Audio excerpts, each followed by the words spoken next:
A game can be delayed for polish, bro, but justice? Justice is long past its ship date.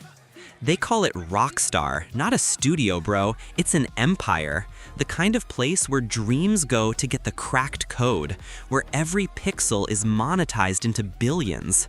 The golden handcuffs are heavy, but the promise of GTA 6? That's the real narcotic.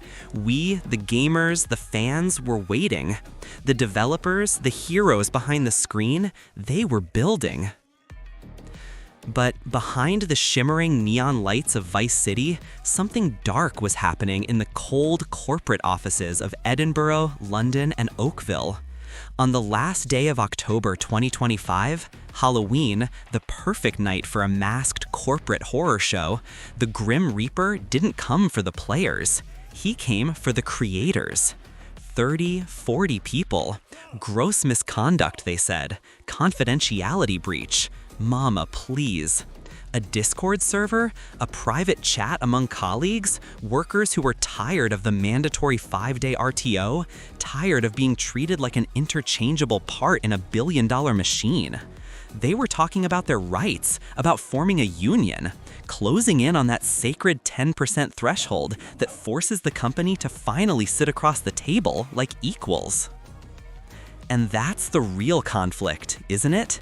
It wasn't about a leak of half-finished gameplay, it was about a leak of power. A few dozen voices daring to whisper, "We deserve better," and suddenly the corporate hammer drops. 5-minute HR meetings, termination letters slapped down, and then the ultimate disrespect, being frog-marched out of the studio. Escorted out like common criminals, the very people who poured their sweat and their sleepless nights into the rage engine that prints this company's money. It wasn't a firing, it was an execution, a show of force. You see the signs outside, grand theft employment. It's funny, it's sharp, it's viral, but look closer. That QA worker, 4 years deep, feeling like he had a target on his back just for thinking about organizing.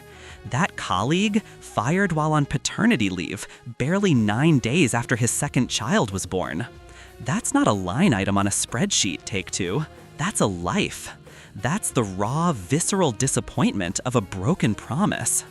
The emotional need here is simple: respect. These people don't want a yacht. They want a bargain without fear. They want to know their immigration status isn't tied to the whims of a boardroom panic attack.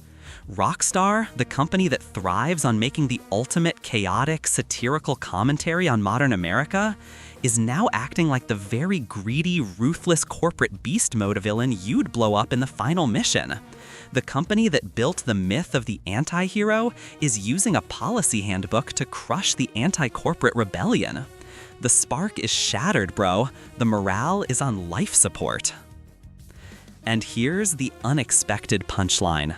The company thinks they're playing a high-stakes legal chess game, hiding behind the veil of gross misconduct. They're used to operating in the Wild West of the gaming industry, but UK law? It doesn't care about your billions, boss.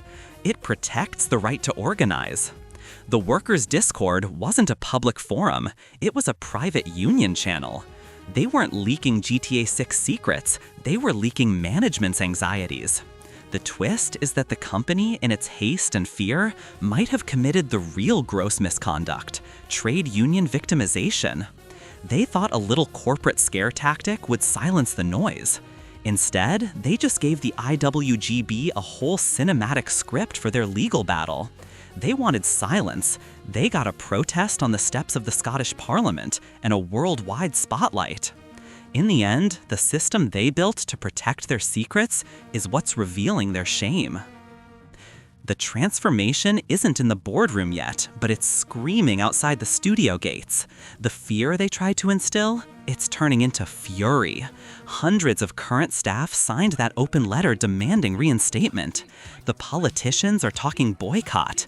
The employees went from quiet organizers on a private chat to public figures demanding purpose. Zero to hero. This isn't just about GTA 6 getting delayed to November 2026, though that hype train just hit a massive labor dispute snag. This is about whether the gaming industry will finally shed its skin of crunch culture and corporate impunity. This case is a digital Alamo. It's where the nameless, faceless cogs decided they're not just resources, they are the architects.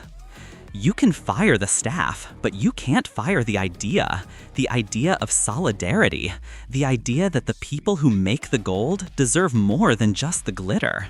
You can try to govern by fear, but fear is a volatile fuel, and when it burns out, all that's left is revenge or revolution.